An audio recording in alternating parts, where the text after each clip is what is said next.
So good afternoon, good evening, everybody. Thank you for joining us. We're going to give just 1 minute for people to be able to join our webinar, since it takes just a few seconds for the attendees to be able to see us live. So we'll give it a few seconds. I can see already some people logging in. Thank you very much for joining. It's great to have you. Good afternoon, good evening, wherever you are in the US, Canada, Europe, or even Australia. And yes, we're live on Facebook as well, so people can follow us over there as well. And yes, I think that I'm going to start with a little introduction to today's webinar. I would like to welcome you to this webinar, which is for egg donation and surrogacy in the USA. For the LGBT community as well, especially. And a little bit about myself. My name is Juan. I'm an international consultant. I'm based in Europe, and I help intended parents in different countries with their process to become parents in the USA with surrogacy and or egg donation. I'm a father of 2 children myself with surrogacy, and it's a pleasure to have you here tonight. I'm hoping that this webinar will be helpful to you. I would like to introduce our speakers today. We have Dr. Guy Ringler, who is partner of California Fertility Partners and third-party reproduction specialist. Hello, Dr. Ringler. Hi, Juan, and thank you all for joining us today. And we also have Sam Hyde, who is the president of Circle Surrogacy and Egg Donation. Hi, Sam. Hey, Juan. Hey, everybody. Thanks for taking the time today. I really appreciate it. Great, so we're going to have Dr. Guy Ringler speaking first, but first I would like to go through some housekeeping information, very simple. I would like to let you know that we have the ability to obtain your questions, so anytime you want to ask a question, please write them on the Q&A button that you will find on your screen. Depending whether you're on a phone or an iPad or on a computer, you will have it in different locations, but if you hover your mouse or with your fingertip, you will find a Q&A button, and there you can post your questions whenever you want throughout the webinar. When we finish with both presentations, we will address those questions, and you're also able to write them not only in English, but also in Spanish, French, or Italian, and I will be able to translate those for our panelists today. Also, there is a chat functionality on the side, but please, I would advise that if you have any questions, try to use the Q&A button, because then it's easier for us to manage right there. Everything is being recorded, so you're going to have a link to the recorded copy afterwards, so no worries about that. And I think that yeah, that is enough for the housekeeping. And we're going to give way now to Dr. Guy Ringler, who's going to start his presentation. Thank you very much, Dr. Ringler. Thank you, and welcome everyone.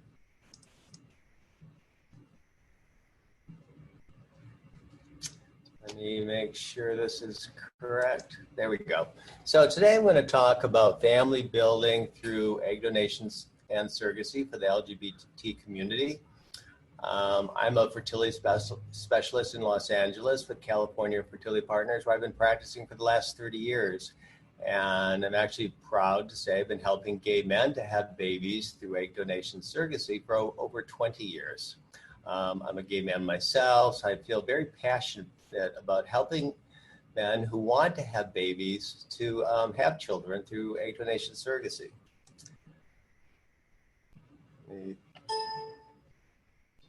Sorry, folks.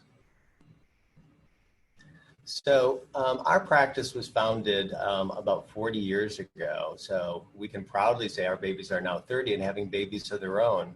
Our IVF lab is actually credited with helping to make some of the world's first IVF babies. And since the beginning, we have always attracted patients from around the world for our innovative, personalized fertility care. And so for us, seeing international patients is common practice. So I don't want any of you to feel uncomfortable working with a clinic that's far away from you. My nurses and my staff members are very familiar with helping to keep patients up to date on everything that's happening. And of course, email makes communication so easy today. So our distance should not be a concern. When you come to Los Angeles and into our clinic, this is what you'll see. I'd like to show everyone what we look like. We've created an environment that we try to make not too clinical and more calming and relaxing for our patients going through the process. Several years ago, we built a new IVF lab, and I told the designers I need a window into the IVF lab so my patients can see where the embryos are created. For years, the IVF lab was sort of a mysterious place where life began, and it shouldn't be so mysterious. So when I give my patients a tour of the office, I make sure they have a view of the IVF lab. Because we built it from the ground up 4 years ago, we have all new state-of-the-art incubators, highly purified air system, all designed to give our patients and their embryos the best environment in which to begin their embryonic life. So let's talk a little bit about what makes IVF successful and what factors contribute to that. Of course, patient age is very important.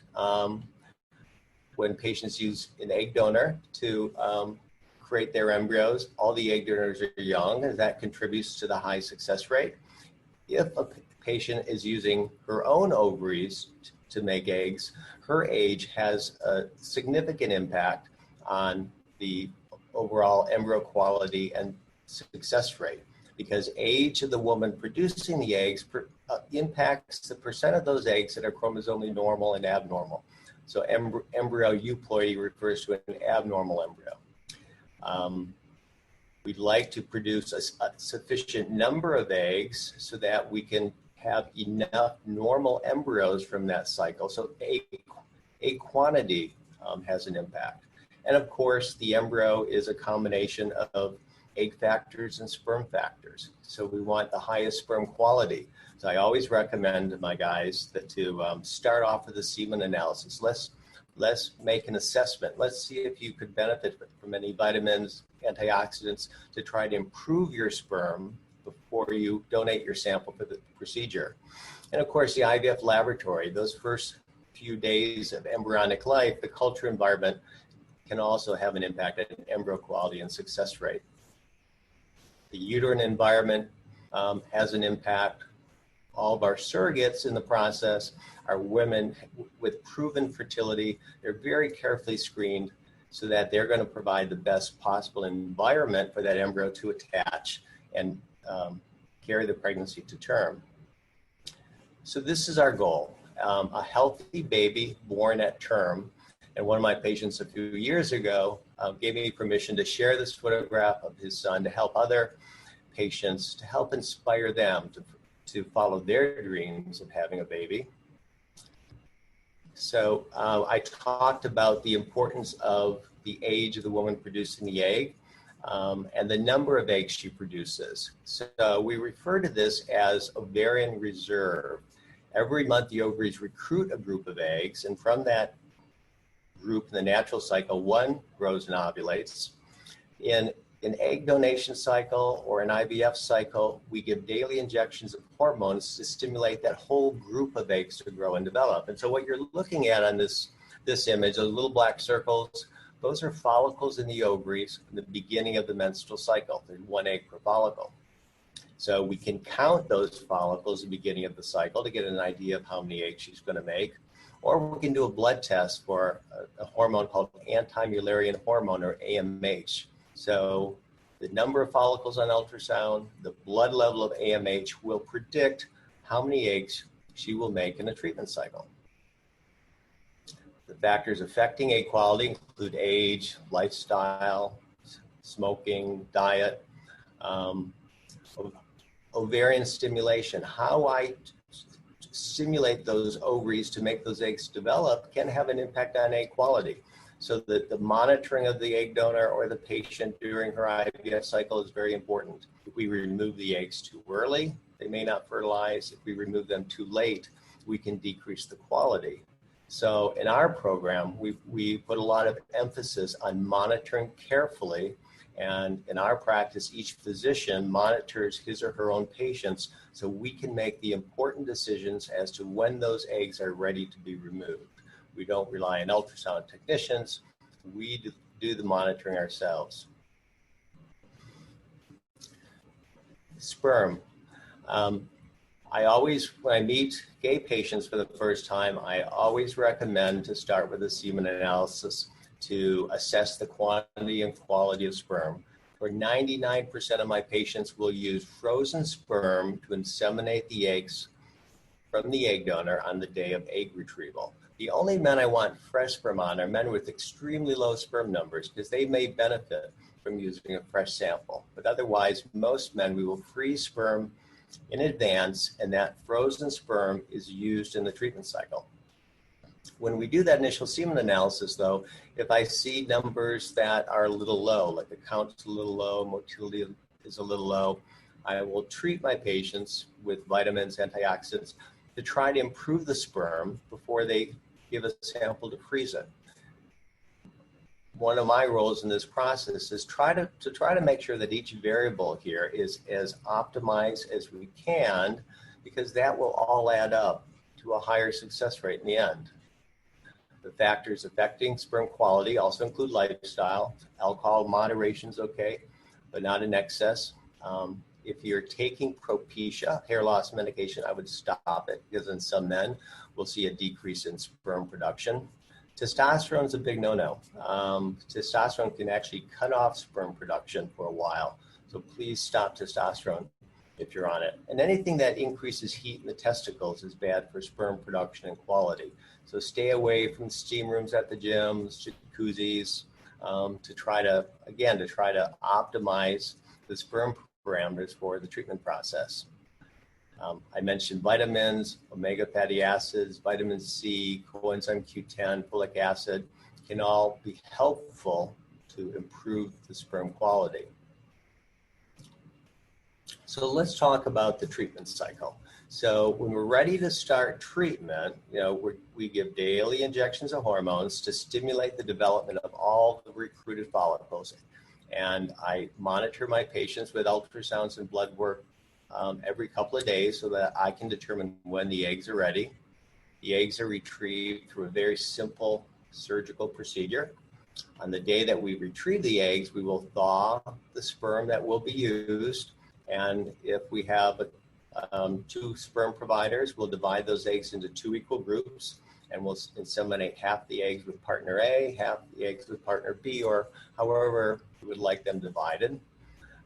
They're inseminated by ICSI, where we take 1 sperm and inject it into each egg. And this will give us a fertilization rate between about 75 and 80%. The next day, we'll look for signs of fertilization. So the day after egg retrieval, it's a fertilized egg or 1-cell embryo. And the next phase in IVF in our laboratory is we keep them undisturbed in culture until day 5. Between day 5 and day 6, about 60% of those 1-cell embryos will grow into a 100-cell embryo called a blastocyst. And this is important because this is the developmental stage an embryo must reach if it's going to implant to initiate a pregnancy. And these photographs here are of some beautiful blastocysts. So this is a hollow sphere you're looking at, and the cells around the edges are the future placental cells. And there's a cluster of cells on the inside. You can see several round clusters in the photographs. These are the future fetal cells. Once an embryo reaches the blastocyst stage, we're able to biopsy it for genetic testing. So in that procedure, the embryologist removes 3 to 6 cells from the outer layer of that embryo, freezes the embryo, and then we send those cells for genetic testing. So this is called pre-implantation genetic testing, or PGT. And this will tell us whether or not these embryos contain the correct number of chromosomes. So we all have 46 chromosomes, but some of the eggs and embryos will have an extra chromosome or be missing a chromosome, making them not capable of making a healthy baby. So what we find in our egg donor population is about 60 to 70% of embryos will be normal, 30 to 40% abnormal.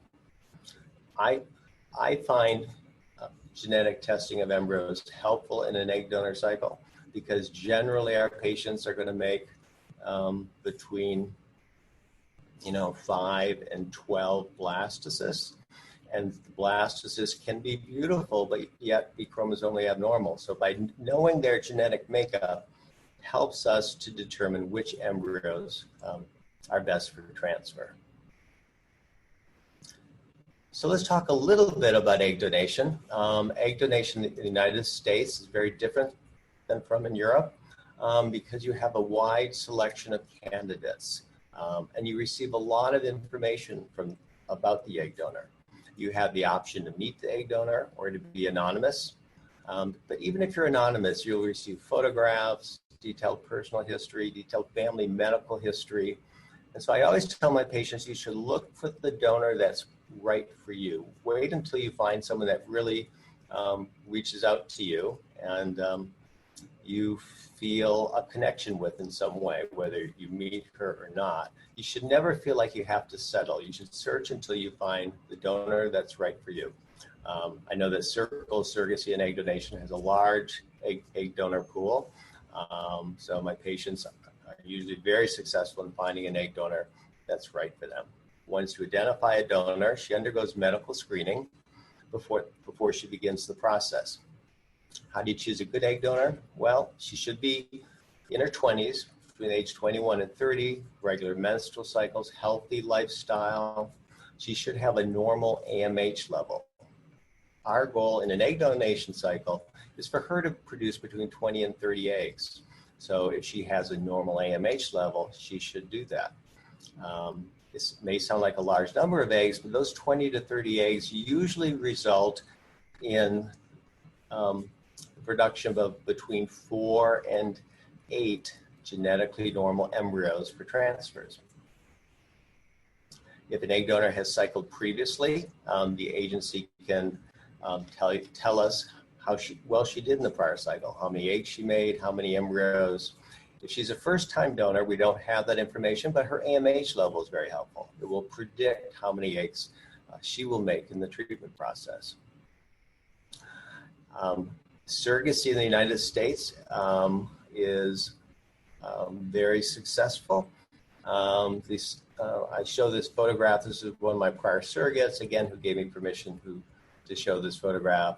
I think surrogates are amazing women from across the United States who really commit a year of their lives to helping others to become parents like they are.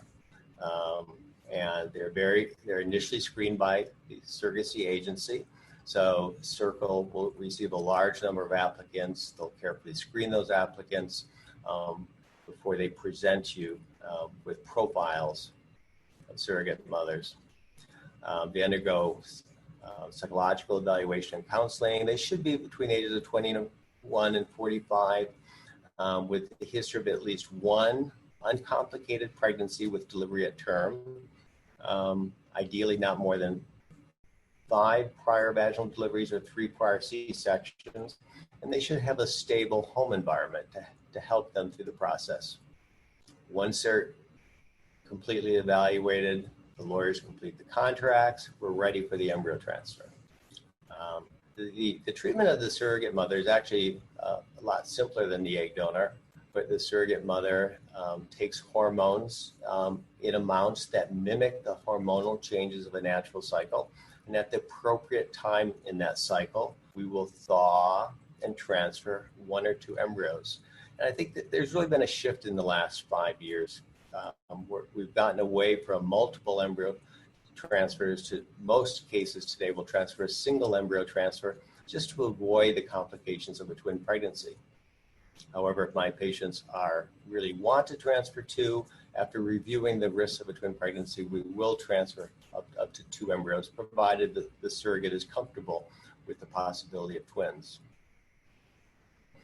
So the combination of egg donation and surrogacy provides very high success rates. If you look at the far left column, the blue column, in our egg donor surrogate patients, we see a positive pregnancy test in a little over 80%, with the delivery rate just below 70%. And these are mostly single embryo transfers. So these are really high success rates because these are the best possible conditions to start a pregnancy. High quality eggs from the egg donor, genetically screened embryos that we're transferring into the environment that the surrogate provides, which is this proven reproductive environment. So patients often ask me, what are the secrets to success in this process? Well, number one, I have to say experience matters. Experience on the level from the IVF clinic, experience from the surrogacy agency. I've worked with Circle Surrogacy, I think, for about 20 years now. Circle Surrogacy is one of the premier agencies in the United States with a long history of helping individuals to build family through surrogacy. I've been helping gay men to have babies through egg donation surrogacy over 20 years. Physicians get better as they get older. We become wiser.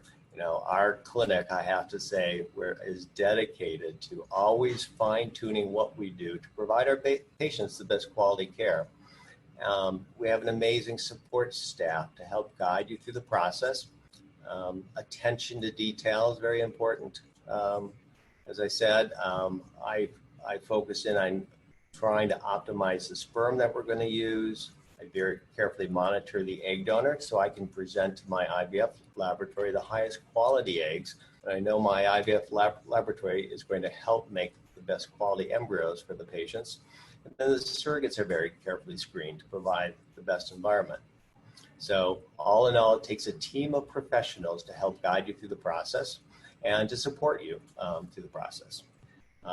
I'm very proud today to be here with Circle Surrogacy because they share my commitment to helping to give our patients the highest quality care during this process, which is a very important chapter in your lives.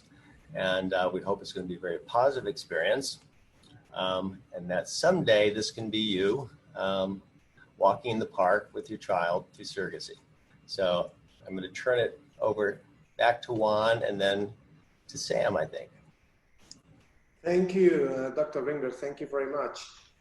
Yes, just before we carry on, just a very quick reminder on the housekeeping. There's a Q&A button somewhere in your screen that you can use to write your questions anytime you wish, and then we will address them all right at the end. You can write them in English, in Spanish, in Italian, or in French. And now, without further delay, Sam Hyde, President of Circle Surrogacy. Thank you, Sam. Thanks, Juan. Appreciate that. And thank you, Dr. Ringler, as well, for the kind words. I would reiterate what Dr. Ringler said is, as one of the larger agencies in the country, we have a chance to work with a wide variety of IVF clinics.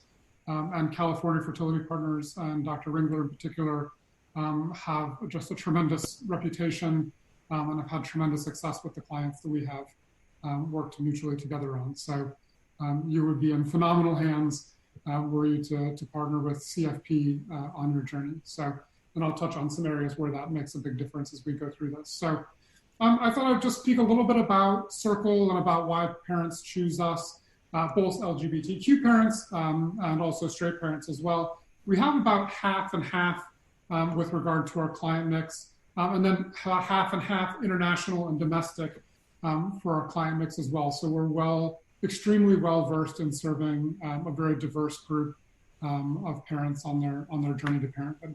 We're also very familiar handling journeys for single intended parents as well as those that are coupled. So whatever situation you're in, if it's time for you to build your family, we're happy to help and excited to do that. So just a couple notes on kind of us. That we were one of the first agencies to help LGBTQ plus parents. Circle was actually founded by a gentleman named John Weltman, who went through a surrogacy journey with his husband, Cliff.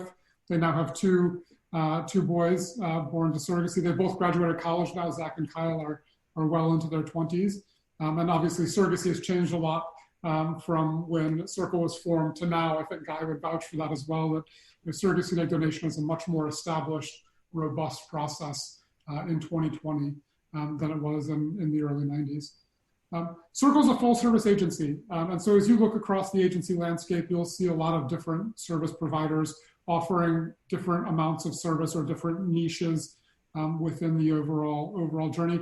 We're built to go end to end with you, such that if you have Circle plus an IVF clinic like California Fertility Partners, you won't need any other outside individuals. You won't need outside lawyers or social workers or trust accountants or insurance experts, et cetera, et cetera. We're built to really do it all in-house, partnering with a great clinic. We have two different programs with the way we do our costs. Both of them are fixed cost programs, which is, I think, an incredible benefit for the parents that come through our program. In most cases, most agencies have what we would call a variable cost program, which is you are subject to kind of all the nuances and variability associated with the journey, whether it takes one transfer or 3 transfers or 1 surrogate or 2 surrogates. All of those things drive an incredible amount of variability and cost. And what we've done is we've tried to eliminate that variability as much as possible for you, so you know exactly what you'll pay, and we'll be with you until you go home with a child. We have a great success rate. So I think all IVF clinics publish their success rates, which Guy was nice enough to share his in the last presentation. And obviously, Dr. Ringler has incredible success rates. Most agencies actually don't publish their success rates. I'm not sure why that exactly is, but we've published ours here. We also have it audited by a third party. So you can see that if parents are able to go through at least 3 transfers, which generally speaking, if you're using an egg donor, you're going to have enough embryos to do that. About 99.3% of the clients that we've served have gone through and had success and taken home a baby. And that includes people who decided that they split up or decided they no longer wanted to have children or stuff like that too. So we are certainly amongst the best from a success rate perspective out there. And the second to last bullet I think is critically important. Dr. Ringler touched on this, that having a surrogate that is well suited to the process, has gone through a robust screening process, is a huge differentiator for you, for your journey. At Circle, we accept only about 1% to 1.5% of the women that start the application process with us. And so it is a very, very selective process. And what that means is, I think generally speaking, certainly as I talk to the various IVF clinics we work with, that the suitability of the women that we find for this process is incredibly high.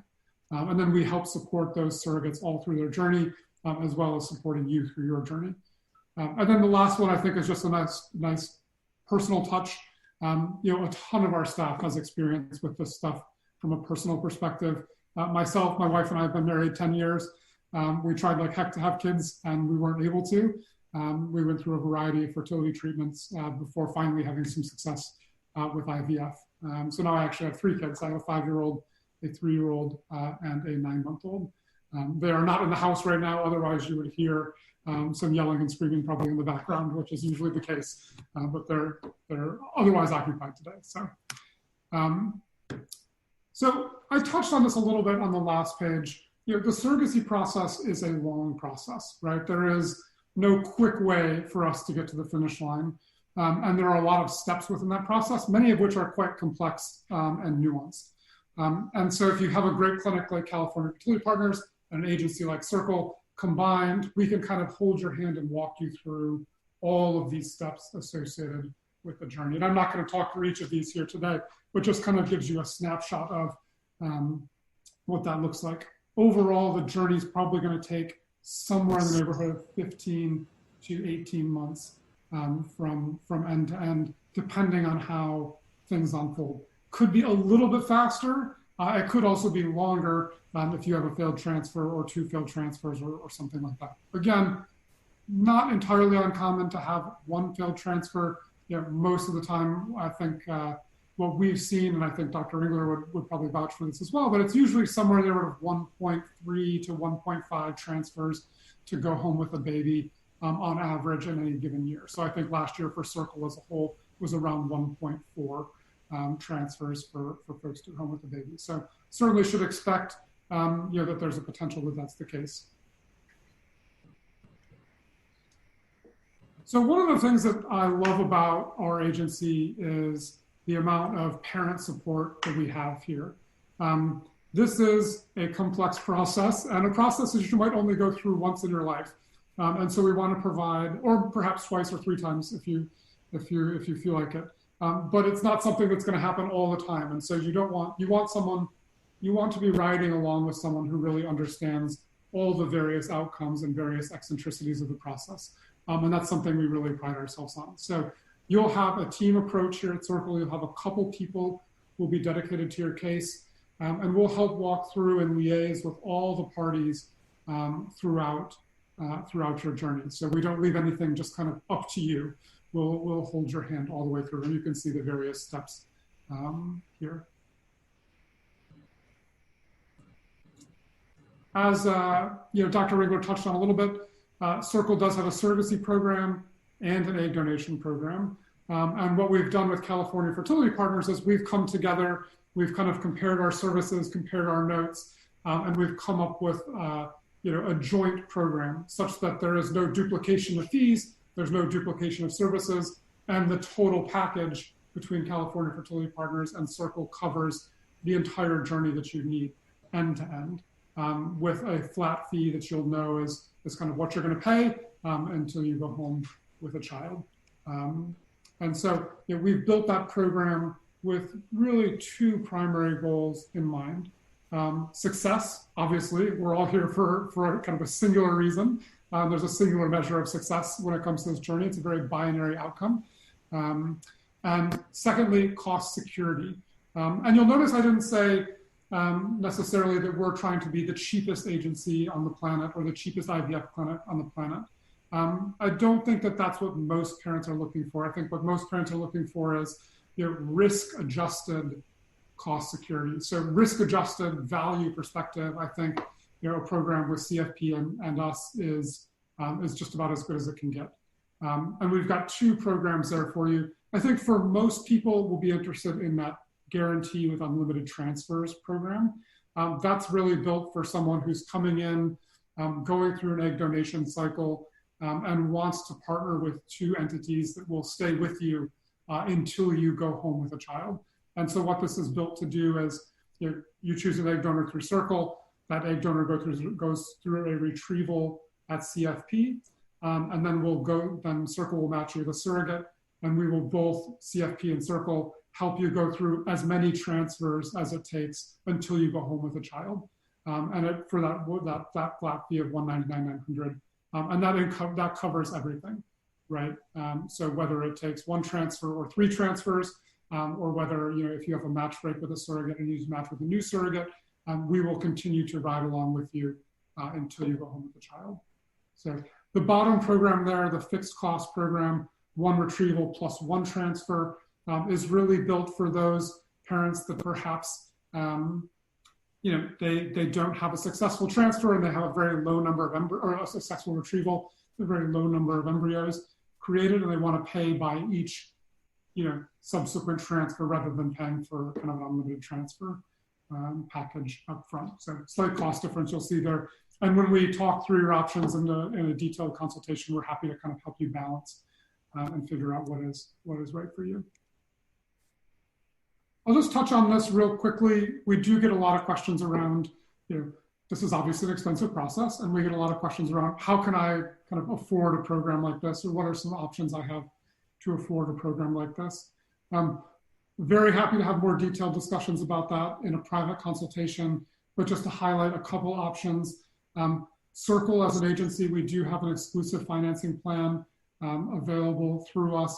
Right now it's just for US residents, given the way it's structured, but it does allow you to defer $65,000 of the journey over 3 or 6 years. That will come out of the Circle's portions of the fees. And then there is a program called Men Having Babies. Both Dr. Ringler and I participate heavily in this program. It's a great program, and one of the aspects of it is this. You'll see it's called GPAP, which stands for the Gay Parents Assistance Program, in which Dr. Ringler and ourselves offer a discount on our services each year. And then we also offer a series of pro bono journeys each year as well. And so that is found through menhavingbabies.org, and you can find more information about there. We can also talk about it with you in a private consultation if you want. And so the last page, I think, just to summarize, I think, half an hour or 35 minutes does not do this justice in terms of the complexity of what we're thinking about undertaking here. I'm sure that Dr. Ringler or myself could talk about this subject for 2 or 3 hours each at least, because I think we're both incredibly passionate about it and love the work we do. And it also, the complexity will require that amount of time to really get through all the questions and all the nuance of it. And so both Circle and CFP offer private consultations very frequently. I know for Circle, we're doing all of those virtually at the moment, given the current coronavirus situation, but we're happy to meet basically anytime, any day, including weekends, and we'll set you up to talk to someone like myself who can talk about kind of the process of your journey overall, and then we'll also set you up with an attorney that we have on our staff who can talk through the legal elements of the journey as well. And the same holds for California Fertility Partners. Juan can help arrange a consultation for you on their end with Dr. Ringler and some of their team to understand the medical process a bit further. So really appreciate all the time today.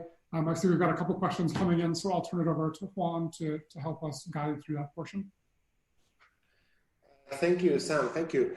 Yes, I just wanted to remind our attendees that you're also able to put your questions anonymously if you want. You just have to click on the anonymous option and then it will come anonymously. And also through the Facebook Live, you're able to post questions over there. So as Sam has mentioned, California Fertility and Circle Surrogacy have been working on this special program. And, to have further details and according to your personal case and circumstances, we encourage you to book a call, a private consultation, which is complimentary with either California Fertility or Circle. And then we can go into further detail, to your particular circumstances. And now let's address those questions. So we have first question over here, which is for Sam. How many babies were delivered in 2019 through your agency? Yeah, sure. So Circle, I think, is probably the largest agency in the country over the last 3 years, 2017, 2018, 2019. We've had about between 225 and 265 babies born through our program each year. That's actually one of the things I love about this job. On almost every day I come to work, I get to see baby pictures of the great work that our surrogates and egg donors have done, and our case team has delivered as well. So yeah, we have a lot of experience doing this. Okay, so this other question is for international parents. Do you assist with any legal work needed in the home country? For example, if we are in the UK, do you do anything before or after baby delivery? Great question, Jason. That's a really informed question here. So Circle will help you coordinate all of the legal work in the US to establish your child as a US citizen with a US birth certificate and a US passport. We'll then connect you to local counsel in your country, so in this case, the UK, and the lawyer we work with there is, name is Colin, and he will help coordinate any of kind of the last steps to secure citizenship for UK citizenship for your child. But all babies born through surrogacy in the US will be US citizens to start. We'll help arrange all that, and then we'll help set you up with the attorney in your own home country. Okay, thank you. I think this question is relevant to both. Is there a cost plan for egg donation only, so no surrogacy? Guy, you want to take that one first? Sure. I mean, we've been talking about egg donation surrogacy, but I see many women who need a donor egg and they want to carry the pregnancy. So it's so the costs are reduced because it's the cost of doing an IVF cycle on the egg donor to create the embryos. And then for the patient who's going to carry the pregnancy, she'll have some basic screening labs, a uterine evaluation, and then an embryo transfer fee. So my billing department is happy to put that together for you. So maybe we could have a private phone call to go over the details of that. And then from the surrogacy side, or from our agency side, Yes, absolutely. And we call it egg donation only. Is actually the name of the program we have.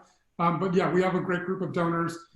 Happy to help you coordinate just an egg donor cycle if you're looking to use a donor and carry the child yourself. Absolutely.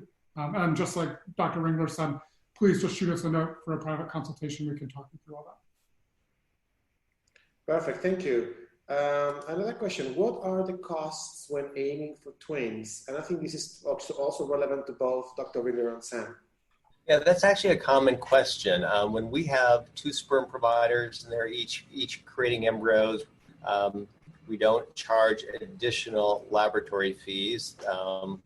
There's additional infectious disease screening, of course, but if we're transferring two embryos instead of one, there are no additional fees. So I think the additional fees would come more on the surrogacy side if she does carry twins. Yeah, that's exactly right. And so there are fees associated with doing a twin journey. Those fees, there's actually kind of two costs that I would say here. There's a financial cost, which is related to higher compensation for the woman who's carrying twins. So she'll get paid more. The maternity insurance that we put in place is also quite a bit more expensive as well.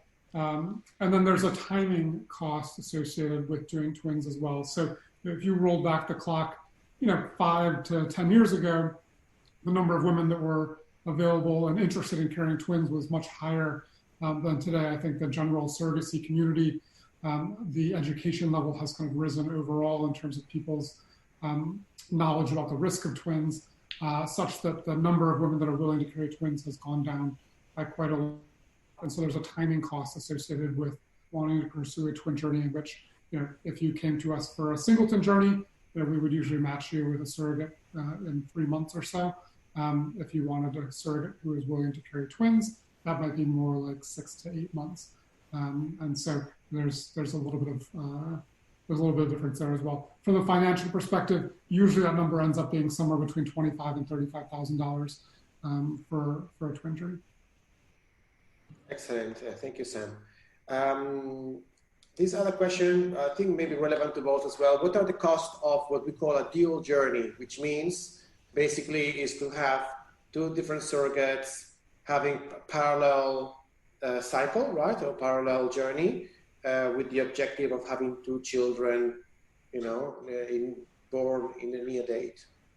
I just want to say a few words. That's a great question, because I'm hearing this more and more from my patients who do want two babies at the same time, but really don't want to take on the risk of a twin pregnancy. They're opting for having two surrogates, and we transfer one embryo into each of the two surrogates, and it's usually one embryo from each sperm provider. And what's interesting about this option is if one surrogate is pregnant, has positive pregnancy test, the other one is negative, the following month you can do another embryo transfer and she becomes positive. So you have two babies born at the same time. Whereas if you put two embryos into one surrogate and there's only a singleton pregnancy, you won't know who the biological father is until delivery and do genetic testing. But the main reason to use two surrogates instead of two embryos into one is really to avoid the risks of a twin pregnancy, which is a high-risk pregnancy from the start. There's increased risk for most complications of pregnancy, with the big one being preterm labor and delivery. With a twin pregnancy, it's all about keeping the babies in as long as you can to minimize the chance of them being born prematurely and spending time in the neonatal intensive care unit. Thank you. Yeah, thanks, Guy. That's exactly right. We are seeing a little bit more of a request for these type of journeys as well. Usually we advocate for staggering the pregnancies by the course of a couple of months, just because it's hard to be in two places at once if the babies are going to be born kind of very soon in subsequent order. And so we usually advocate for, let's try to stagger it by 2 to 3 months or so. In so much as that it's almost impossible to have them being born on the same day. The difference between being born 1 month apart and being born 3 months apart is fairly minimal. And there's an element of, I think, comfort there that you don't have to try to again, be in two places at once. We discount our fees for the second journey. And so this is something we'd absolutely love to talk through and can talk you through the process there. Thank you. Okay, so another question.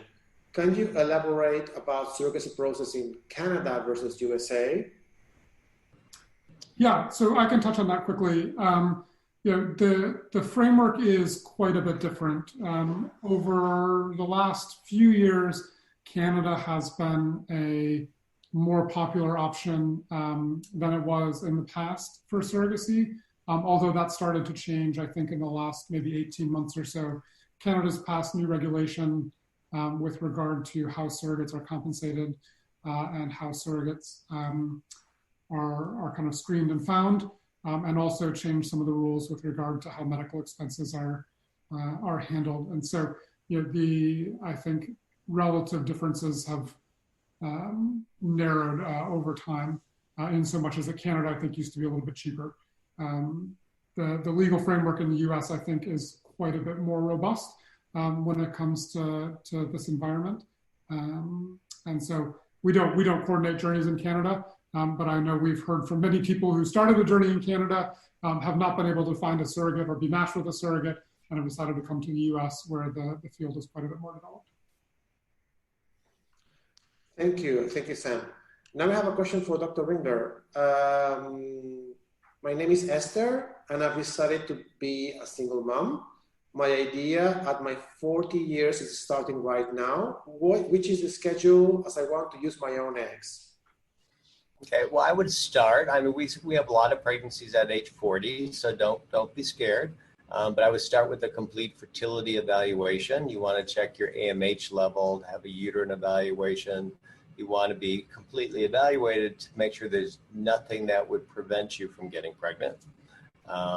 And I would start by, if everything checks out normal, I would start by something very simple, doing a couple cycles of insemination with donor sperm. And if that's not successful, I would move on to IVF, because IVF does allow you to genetically screen the embryos to know if they're normal or abnormal. And what we find at age 40 is about 75% of embryos created in that cycle will be abnormal. So mid-20s, it's about 30 to 40% are abnormal, 35, 50% at age 40, about 75%. Age 44, it's about 85%. So you don't want to waste time doing too many insemination cycles, but you have a little bit of time there. Excellent, thank you. What are your thoughts, Dr. Ringler, what are your thoughts about using frozen eggs versus egg donors, especially during these times? Is there any upside in terms of cost and time? Yeah, that's a great question, because as many people know, there are egg banks developing where you can purchase frozen eggs. In the United States, if you look at national data about pregnancy rates with fresh or frozen eggs, you still will see higher pregnancy rates when fresh eggs are used. And that may be due in part that when we have a fresh donor cycle, we have more eggs. So I mentioned I'd like to have 20 to 30 eggs, so I will end up with 4 to 8 normal embryos. When you purchase frozen eggs, you often purchase them in packs of 6 eggs. So 6 eggs, you hope to have 1 embryo. That's not, usually, if you're using frozen eggs in a small number, you do not do genetic testing. I think ideally to obtain the same results of a fresh cycle, you really want to purchase 3 to 4 of those 6 packs of eggs, so you have a sufficient number of eggs and embryos for your pregnancy. So when you add it all up, there's not a huge benefit, of any benefit financially, if you purchase the same number of eggs that are frozen as you would obtain in a fresh cycle. In addition, I mentioned earlier in my talk, one of the factors affecting egg quality really has to do with how the doctor is monitoring and treating the egg donor. If you give too much medication for too long, it can have a negative impact on egg and embryo quality.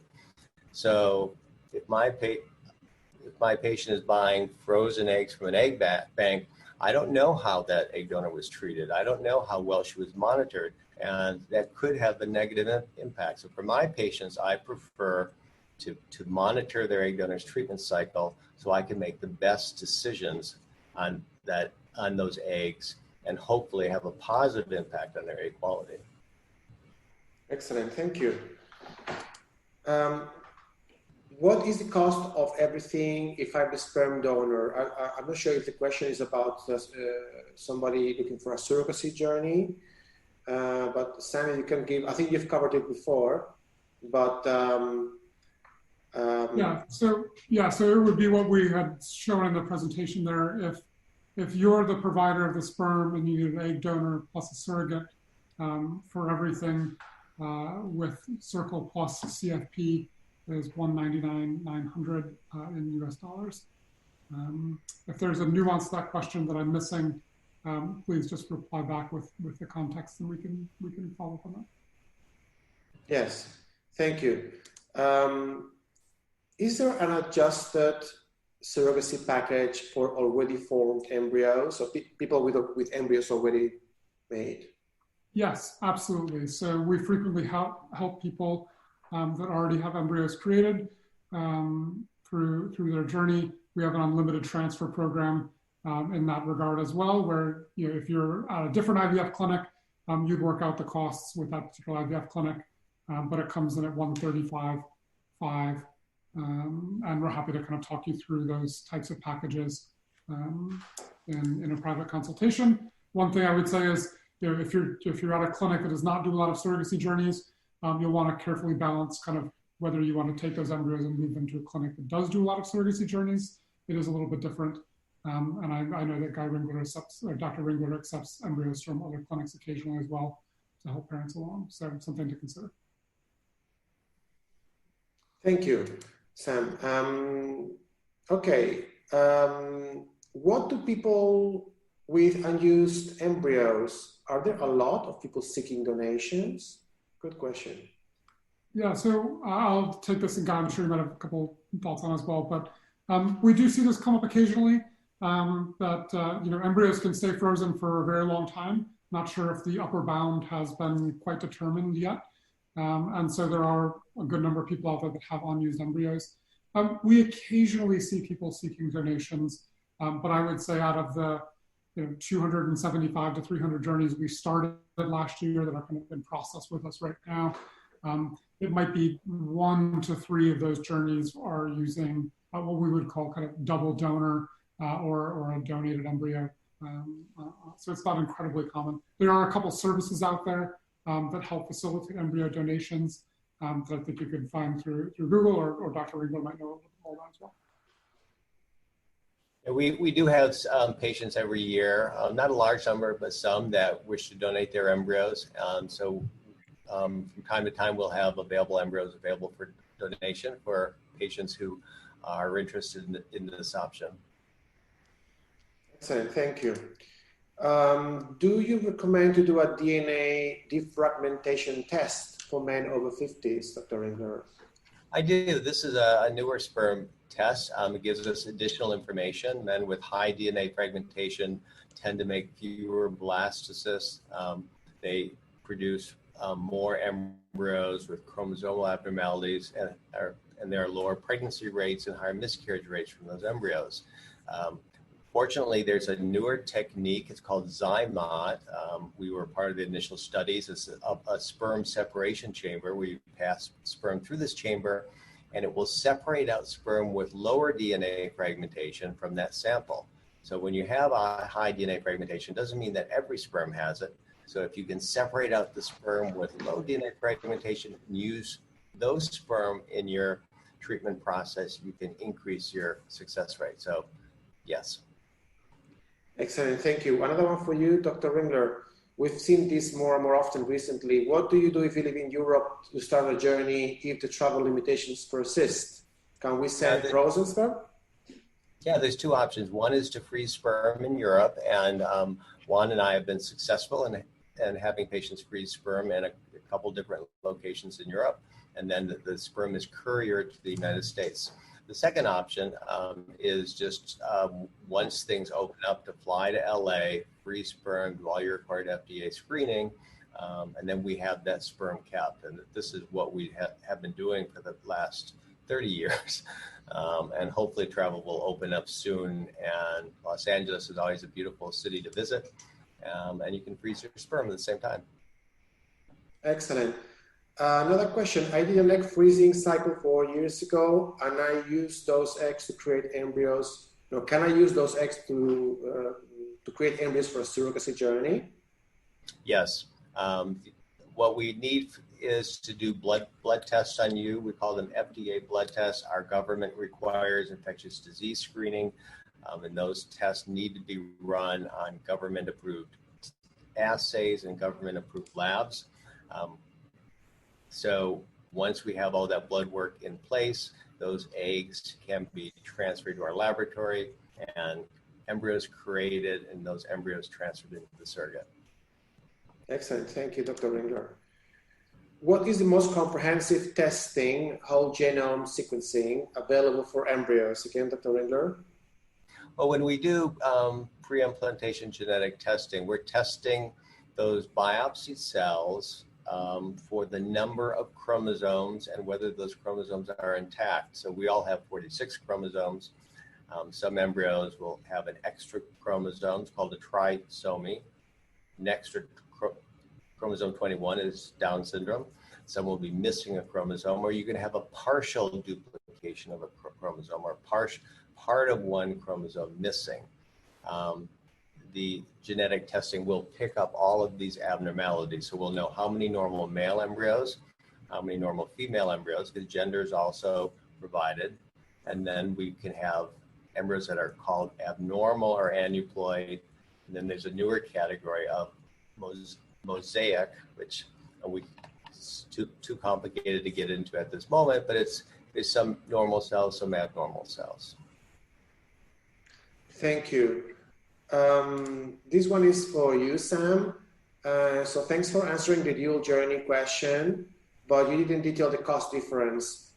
If it's 30,000 additional for twins in dual journey, similar, or double the singleton journey?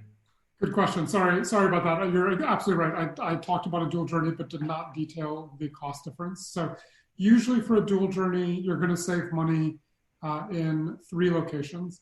The first is you will have already created embryos in your first journey. So you will not need the cost of an egg donor the second time around. You will also not need the cost of the IVF clinic for embryo creation the second time around. You will only need to pay for transfers rather than retrievals and embryo creation. So that's the first 2 spots.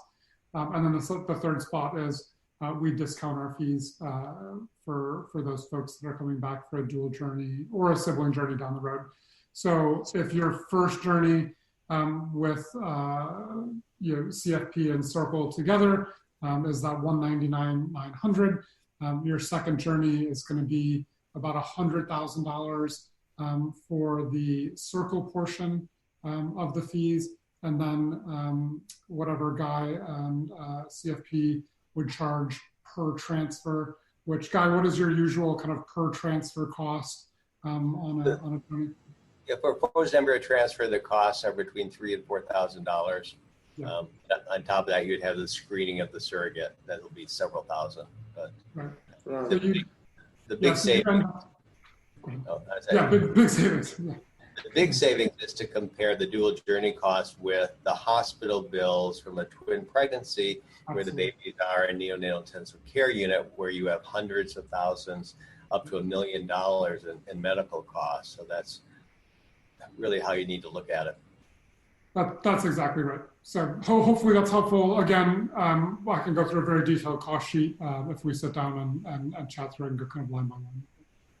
Yes, I think that if I can jump in some ways, a dual journey can be similar to what we call a sibling journey, but I think that it's best to actually request the program and the quotation, for your particular case, and you can always get that from Circle, from Sam, with no obligation. We have one more question from Esther. Can I choose the sperm donor, Dr. Ringler? Yes, of course. We have wonderful sperm banks in the United States, providing varying amounts of information on the donor, so you select the sperm donor of your choice. Excellent, thank you. We have the two last questions, and I think we have one more on Facebook. On the Facebook we have one more. How old is too old for a man, medically speaking, for sperm quality and viable embryo and offspring, Dr. Ringler? Well, men are more protected biologically in that men continue to reproduce sperm. Women are born with all the eggs that they'll ever have, and those eggs, as they get older, have an increased incidence of being chromosomally abnormal. But men continue to reproduce sperm.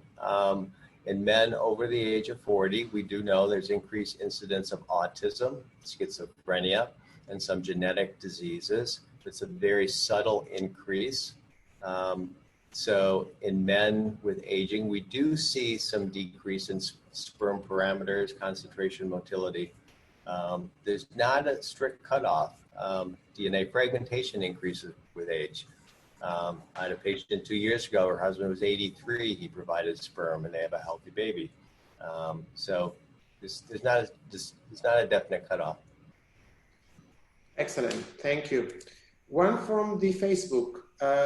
Is there new data on PGT increasing success rate in egg donor gestational carrier context? That's a great question. There's not data showing it significantly increases pregnancy rates. Theoretically, you think it would, but there's not enough data saying that it statistically increases pregnancy rates. It does help in embryo selection because embryos can look beautiful, but yet be chromosomally abnormal. Many of my patients want to choose the gender of their children so they know which is, so they can have children of both genders. So most patients do it for gender and to screen out Down syndrome and to help in embryo selection for transfer. Thank you. Okay, so I think we have 3 more, and we'll have to leave it there, and then encourage you to contact us via email or phone. Am I able to select gender throughout my surrogacy journey, Dr. Ringler? Yes, because you will tell us when we're ready to do the embryo transfer, you will tell us which gender you would like to transfer, and then we will select the embryo with the highest grade of that gender. Excellent. So another one for you, Dr. Ringler. How long should alcohol be limited before giving sperm? Alcohol in moderation is not a problem, so you do not have to stop alcohol completely. Alcohol in excessive amounts will have a negative impact on sperm production and quality. Excellent. And we have the last question. What medical costs are not included in the fixed cost? It sounds like complications are not included. Yeah, so great question. Sam will be able to cover that. Yep, absolutely. So great question. Generally speaking, when a child is born, it will go on your own health insurance. And so the programs that we've detailed here do not include dependent care once the baby is born. And as Dr. Ringler talked about, dependent care costs can vary widely depending on your own insurance, depending on the complications for the baby once the baby is born. All of the surrogates' maternity care will be covered through our fixed cost program. We'll put in place an appropriate insurance policy that will cover her expenses. But generally speaking, once the baby's born, it goes on your own insurance. And obviously each insurance plan is wildly different with what it covers and does not cover as it relates to the care of your child. So it may be that you have a great plan that covers 100% of those costs. It might be that you have a plan that covers 80% and you're required to pay 20% or something like that. And then for international parents coming to the US for surrogacy, that's even more complex in that some countries have insurance programs that will work in the US. Some countries don't have insurance programs that will work in the US as it relates to dependent care. We're always happy to help you think about that and help you assess kind of the efficacy of your particular dependent care as it relates to your insurance plan. But it is, fairly nuanced. So there's a lot of different possible scenarios there. Excellent. Thank you, Sam. Well, we've gone through 21 wonderful questions. I think we've covered a lot. I think it's been a great webinar. I thank you very much. I will be contacting all of you within the next 24 hours, and I will give you the contact emails for Dr. Ringler, Sam, myself, and we will be able to schedule a complimentary no obligation call to discuss your personal circumstances and get more detailed information. And so I would like to thank everybody very much, and then we would like to say goodbye, Dr. Ringler and Sam. Yeah, thank you, everyone. Our webinar title was LGBT family building. I know we have a diverse audience. We really didn't talk about lesbian fertility care.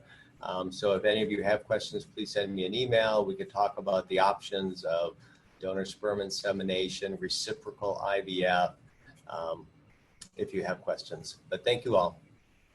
Yeah, likewise, thank you guys. Really appreciate the time. Realize that this is a big decision and a big journey to embark on. And so I appreciate you giving both Dr. Ringler and I the time to talk a little bit about our respective practices and whatever we can do to help you guys make an informed decision on your path forward, we would love to do. So thank you again. Okay, thank you both. This webinar has been recorded, so you will also receive a link to watch it online later on, or to share even. Thank you very much, and great rest of the day or great evening, wherever you are. Thank you. Bye-bye. Okay, bye-bye.